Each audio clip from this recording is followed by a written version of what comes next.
Hello? Hello? Congratulations. How are you feeling after that win? I feel pretty good. Did the fight go the way that you thought it would? Minus the submission. Like in the first round when I had their back for the whole time and I was pummeling the rear naked choke, ideal would have been to get the choke right there. First round finish, he hit me 0 times, flawless victory. Obviously that didn't happen, and then we got ourselves in a bit of a fight. But, this is the top level, and that's how it goes. Was there anything about him that surprised you? He's a scary dude, but when we got to fighting, I felt like my warrior spirit was denser than his, and that surprised me in the moment. When you say he's a scary dude, is it something different than you've seen in a different opponent, or are they all kind of have that scary mentality? Yeah, look at the guy. Yeah, he's a big physical fighter. He fights a little reckless. He carries a lot of repercussions with his power, and he's just got kind of a serious demeanor about him, But I thought Kurt Holloway was a scary dude. They're all scary dudes, but yeah, I mean he's a tank, as they call him. Did you do anything special to prepare for him? I just train as hard as I can every day. At Marathon MMA, we're max effort all day, every day, and I believe in our training regimen. We train at a very high pace. We train hard. We train a lot, and so nothing special for this guy specifically because we're checking all the boxes all the time. What's next? When would you like to get in there again? I want to fight Chase Hooper. I keep calling this dude out. I've been calling him out for 3 fights. I think he's overrated. I don't think he's that good, and I want to pick some of that low-hanging fruit. Why do you think that fight hasn't happened? Has he been not into it? The UFC's not into it? I'm not behind the scenes, you know what I mean? But it should happen. So, Chase Hooper, let's get it. How do you see that fight going? I'll smash him easily. He's not a scary dude, for a change. Thank you. Definitely, I could see where Chase isn't going to want to stand up. How would you rate his ground game, his submission game? I'm 3 times a better grappler than him minimum, and I mean that for real. I could knock him out on the feet. I could destroy him in the grappling, and I think after this fight, maybe my grappling will start to get some serious respect after the Holloway fight and then this fight. But I think that a fight against a guy like Chase Hooper, where his grappling is really respected, and then you could watch how easily I could run through him in the grappling, I think that would be a great fight for me to show that to the world and to the fan base. Is that what it's more about? Just trying to take some, because I know he's fought or he's competed in like the invitational and all that other sort of stuff. So he's kind of made a name of that. Is there anything else that makes you want to fight him? It's not personal or anything. It's just about wanting to fight a guy that styles. It's not personal. I think he has more fans than me, and I think he sucks. So I think it's an easy fight. I'm probably the best grappler in the division. I should be on Fight Pass Invitationals. I can grapple at a professional level. I really could grapple at a professional level outside of MMA. And I just want to prove that. I want to show that. So I think a kid like that is a great next step for me. And that's awesome. I mean, if the Invitational asked you, that'd be something you'd be into? 100%. I'm asking right now, please, Fight Pass Invitational. I would love to get in there, and not just against some MMA fighters. I would love to be grappling at the Fight Pass things against like world-class pure jiu-jitsu guys. I think that I could compete in sport jiu-jitsu at a world-class level as well as MMA at the same time. Congrats on the victory. Thank you, sir. Really quickly, is there somebody in jiu-jitsu that you kind of have your eye on that you think would be a good first match? I wish I had a better thought out answer for that because I didn't anticipate calling out any grapplers. But any of them, any of the like pure jiu-jitsu guys, like I would love to show my just pure jiu-jitsu skill against them. I think I could compete with any of them. Question back here. How does it feel as a coach in a Brazilian Jiu-Jitsu black belt to be smashing your way through the lightweight division on the ground? It feels great. I think that like what's awesome about it is that I'm getting to show like if you're in the room with me and you're learning the curriculum that I'm teaching, that is what I'm doing in my fights. I am hitting the transitions textbook that I am teaching and just proving the validity of the system and the grappling system we have at Marathon MMA. I humbly do believe that our grappling curriculum at Marathon MMA is years ahead of most of the game. I think they mentioned it on the broadcast. Are you the head trainer there, or I am the head coach and owner of Marathon MMA. how has that enhanced your game and just really help you see things in a whole different perspective? One of the things that being a head coach, as well as I teach the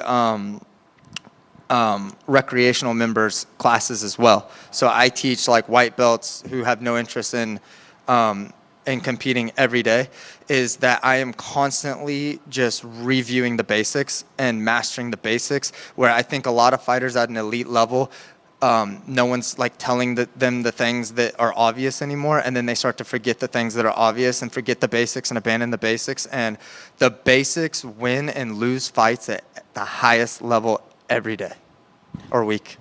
No, I totally agree because is this maybe why you see some fighters that are just great at something like a Robbie Lawler, but then he gets that knockout and then you're like, oh, I'm in love with this power and I'm going to go for that knockout every time, when you could have just won a fight using your bread and butter.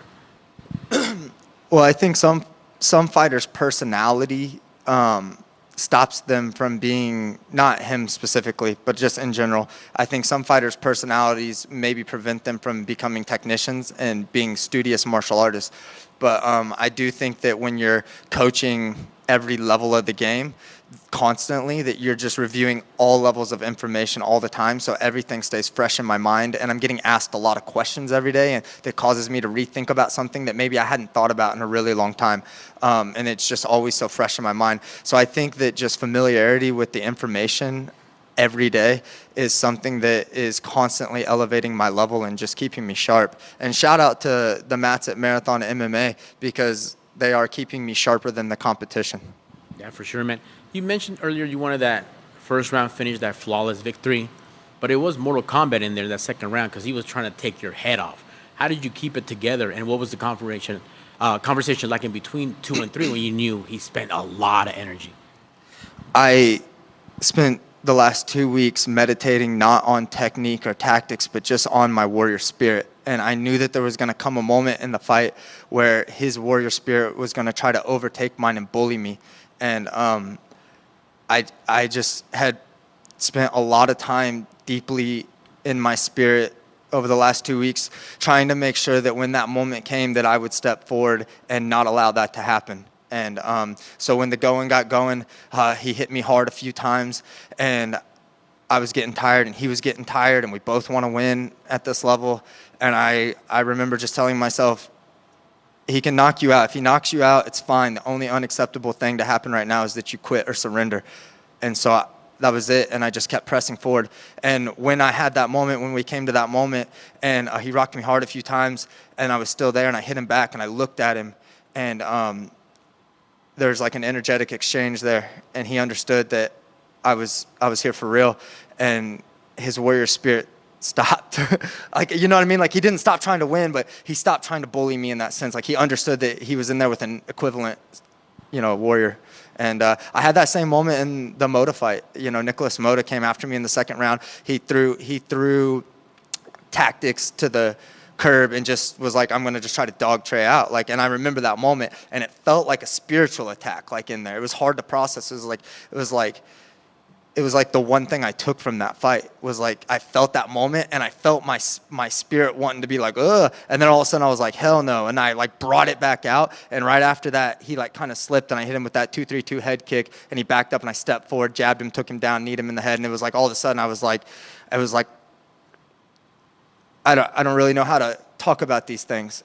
Some of these things that happen in there on like an energetic or almost a religious plane, and that experience of that fight made my warrior spirit denser, and that was the moment of that fight that I was most proud of. And I got to that place in the second round in this fight too, and I overcame it again. So, that's a beautiful thing, and maybe the most beautiful part of this whole journey. Well, no, that makes sense because we hear a lot more about it. Just to talk about that for just a second, with Jerry and Alex in their rematch, talked a lot about things that are not part of what we just seen. So that makes perfect sense. There's a lot of energetic exchanges going on in there. It's And like one thing that I feel like in my journey that I've done is I've always been able to attack my opponents technically, tactically, and spiritually at the same time, like emotionally. Like I feel like it's like I can't really describe it, but I can like tune into their energetic frequency and like hit them on, like I'm attacking them on all kinds of planes, and some of them are invisible, you know? And I kind of feel like a weirdo talking about it. Nah, man, keep it coming. Like it makes sense. Like That's why they call me the Samurai, you know? I know fighters are gonna just be their worst critic and beat themselves up endlessly because of it. But in a perfect world, how do you finish that submission? And Where you had him with that arm triangle, like it was just right there. yeah, I got to get better. Like, you know, I have a lethal submission game. I'm getting very close to submitting these guys. I'm fighting some really good guys, you know, like, and I'm dominating them, but they're surviving, and I gotta get even sharper, you know. It was close. That arm triangle was close, and it is what it is. You know, I'll get better. Excellent. Congratulations on the win, sir. Thank you, sir. I've just got one more for you. I forgot to ask, did you hear the controversial interview that your opponent did about women's MMA right before? No, tell me. So he says he doesn't watch women's MMA, and that's when he goes to the bathroom or eats a snack. So This feels like a setup. I'm just curious what your thoughts are on that. I love women's MMA. Thank you. I don't do it, so it wouldn't offend me if you said you didn't like it. You know, honestly, like, I follow the women that have finishing potential, and they're in there to hurt themselves. Or not themselves, they're in there to hurt their opponents, you know, and that have the ability to do it. And I think that there's a lot of women in MMA that are just extremely good warriors and fighters and dangerous and exciting. And then maybe there's some that, like, I think what is being criticized is sometimes there's two of them in there that don't seem like they can really hurt each other, and it just is less interesting to watch. I don't necessarily know. I'm a full-time coach, so I'm studying all of it. You know, I study fights. I watch fights as a fan, but I mostly study fights when I'm watching them. And I think women's MMA is awesome. I think that women doing martial arts is extremely empowering to them. And like, as a martial arts teacher, I love to encourage women to do martial arts and do jiu-jitsu and MMA, and I've seen high school level girls that I've trained for, or high school age girls that I've trained for like 2 years, and they're like blue belt level in jiu-jitsu, and then a high school boy that's bigger and more physical than them joins the class, but he's a white belt, and then for the first time the girl rolls with a guy like this and he tries to win, and she takes him down, positions him, and strangles him, and I've seen the transformation on their face. I've seen how empowering that is to them, and so I think that martial arts is for everybody. But I didn't see what he said. Perfect answer. Thank you. Thank you. Who do you think would win in a fight between a kangaroo and a gorilla? Are we talking a full-size 12-foot roo? We're talking the biggest kangaroo in the building, in the world. Honestly, I kind of think the kangaroo might seem meaner, and the kicking potential, I think the gorilla might come in a little like not cautious, and that roo hits that double teep kick, bouncing off the tail and breaks the gorilla's ribs. That's how I see it going. It's all about leverage. Yes, sir. How are they kidding my pictures? I love you.